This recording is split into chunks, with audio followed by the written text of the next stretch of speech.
Alhamdulillahi Rabbil Alamin wassalatu wassalamu ala Rasulillahi wa ala alihi wa sahbihi amma ba'd. Assalamualaikum warahmatullahi wabarakatuh. Mga luksa kan mga pagariakan. So Muslims iku kapsimbaan yan ko Allah subhanahu wa ta'ala na tilosusun. Paganay asusunan yan nagyang kutua simbaan yan so Allah subhanahu wa ta'ala mokit sang kutu apuso yan. Ngulalan sang kutu apuso yan. Ikadua nagyang kutang gulalan sang kutu adila yan. Ikatlo, nagyang ko tanggulalan si iku ang gawtayan. Ay ibaratan agyang ko to ang gulalang ko puso iyan na lagid o kabubayain ka ko Allah, kapanarakan ka ko Allah, kikalakan ka ko Allah, kapag-ikhlas ka ko Allah, napalayad na nan simba, aaya kigalabkon, nagyang ka ang mga puso tano. Ayaman bu ibaratan o dila, nagyang ko to kabatya sa Quran, kapanasbih, katero sa mapia, napalayad na nan simba, ay akigal ba ko nagyang kuta mga dilatan. Ay mambu ibaratan o ang gauta nagyang kuta kasimbayang kapanay haji ay din ap kakaog nagyang kuta intiro alawas ka. Oriananan mga urip na Allah subhanahu wa ta'ala na kailangan su Muslims ikumas akap simbaan yan ko Allah subhanahu wa ta'ala na katawan yan subunta lakap simbaan yan ko Allah subhanahu wa ta'ala.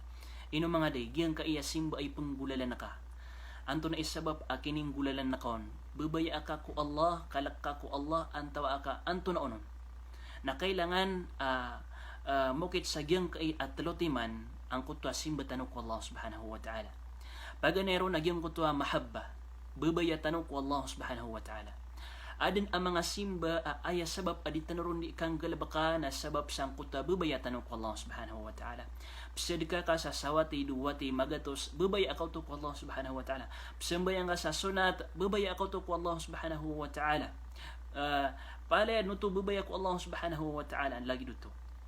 Andi sabab nakagi kanabar ka to paliwat nagu kanabar ka isiksa o pamakading kang galabakan ugi inaping galabak ka to sabab sang kuta bubaya ka ko Allah subhanahu wa ta'ala.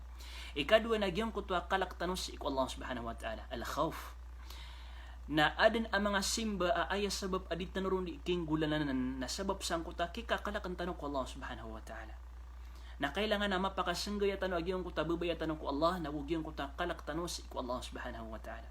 Ay barata nagyang kay akalak tanus ko Allah subhanahu wa ta'ala na sukitin dagang ko sambayang faradu lagi do sambayang luhur, sambayang asar, maghrib, aisha, subuh na aya sabab aditanusan di iking gulalanan kiptin degensan na sabab sang kuto kalakatano ko Allah subhanahu wa ta'ala kakatawan tano o pa makaditano yung gulalan so sambayang faradu na kerarangitan so Allah subhanahu wa ta'ala na ay katampar na giyang kuto rangitian na ugyang kuto kakedusa tano asak tano ang mga urip niyan na inong kapan na bagakan agyang kuto simba kamiya dusaka giyutoy pumutuan sa faradu aya sabab akap di tanuro di kang galabaka na sabab sang kutwa kalakatano ko Allah subhanahu wa ta'ala. So mipapaliugad raka asimba na aya sabab ading kon iking gulalanan na sabab sang kutwa kalaka ko Allah subhanahu wa ta'ala sa amay baden na ayam yakatanar ka nagu ayan ni balas yan raka na giyong kutu rarangitian giyong kutu siksa yan amalipadas. Ikatlo nagyang kutu arraja arap-arap tanong sa iku Allah subhanahu wa ta'ala. Inong kapsimba sa Allah subhanahu wa ta'ala. Arap-arap ka sa iku balas sa Allah subhanahu wa ta'ala. Arap-arap ka sa ang makasulid ko surga. Arap-arap ka sa ang makalidas ko naraka jahannam. Na diyanan kebelag agyang ka na naraja sa agyang kutwa dua timan as kanya so kap kebubay tanong ko Allah na wukip kalakan tanong ko Allah subhanahu wa ta'ala. Igiran adna pangariribat ang mga tao. Sabab sa agyang kutwa kalaka o di naging utakip kalak niyan ko Allah subhanahu wa ta'ala na samida akasasabutan niya nun. Siya tanwaya kakalilid ka nagsagyong ko to mga lampawi at yutupan wallahu subhanahu wa ta'ala sa mga pusuiran. Turoon kanu wallahu subhanahu wa ta'ala. Diran di teroon ilan yuman ataman akalakakan si ko Allah subhanahu wa ta'ala kataman ko masjid yan na dia kurunsum sabab sa akalakakan ko Allah subhanahu wa ta'ala.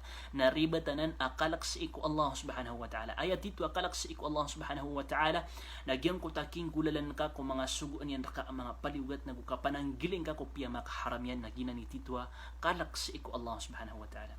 Kung masoy tanong sa giyang kutwa duti man ako kita kapsimba tanong ko Allah subhanahu wa ta'ala as kanya so kap kabubay tanoron nagukip kalakan tanoron pakarayag tanong piya-piya. Magay tanong sa marayag ay baratan. Ibarat yan nagyang kai sambayang asubo. Si iku kaya pagbangiron sa subo Da kano pan makasembayang na adan asunat sa iko subo 2 rakaat. Oh, ad na sunatun a 2 rakaat. Na misunat ka, nagyang ko ta kaya sunat ka sa 2 rakaat na aya sabab akinitindig na karoon na babaya akaw to ku Allah subhanahu wa ta'ala. Ha? Andi sabab na kagya malagid o initindig ka agusudang katindigan na kanabakaon kararangiti o Allah subhanahu wa ta'ala nagu kanabakaon kadusa. Na aya sabab akinitindigan ka na babaya ka ku Allah subhanahu wa ta'ala. Na tumugarin tanong sa giyang kuta kalak tanong si Allah subhanahu wa ta'ala as kanya susambay ang asubo na upagileta subundalian susunat a 2 rakaat agu susambay ang asubo na 2 rakaat mambu nang video to ayan ni at ka sa giyang kuta kay nitindagan ka sang kuta sunat na bubaya ka ku Allah subhanahu wa ta'ala o gay na sa giyang kay kapsambayang ka sa subo a 2 rakaat mambu na aya mapniat ka sa iko kitindigan ka na kalakas iko Allah subhanahu wa ta'ala kakatawa na kaupama ka ibagak ka na kararangitan ka Allah subhanahu wa ta'ala na gukadusa ka siya butano miya pakambida tanong to agyong kuta kalak agububaya tanong ka Allah so lang wa ini paliugat ra ka Allah subhanahu wa ta'ala pad sa paliugat to nagyang kuta sambayang asubo na aya sabab ading kaw di kinggulalan na kalak ka Allah subhanahu wa ta'ala na sulang man adan yan ra ka paliugatan ka mga sunat ben ago kang bulun tiragi ang kutading kung di kang galabaka na ay sabab ading kung di kang galabaka na babaya ka ku Allah subhanahu wa ta'ala na mi praraksya na giyang kutwa ikatalo as kanya suraja arap-arap ka sa balasang kun Allah subhanahu wa ta'ala sa ibalasyan rak aging kuta surga napakalidas ang kanya kung naraka jahannam pangninta at kasabutan niya sa maliwanag. Assalamualaikum warahmatullahi wabarakatuh.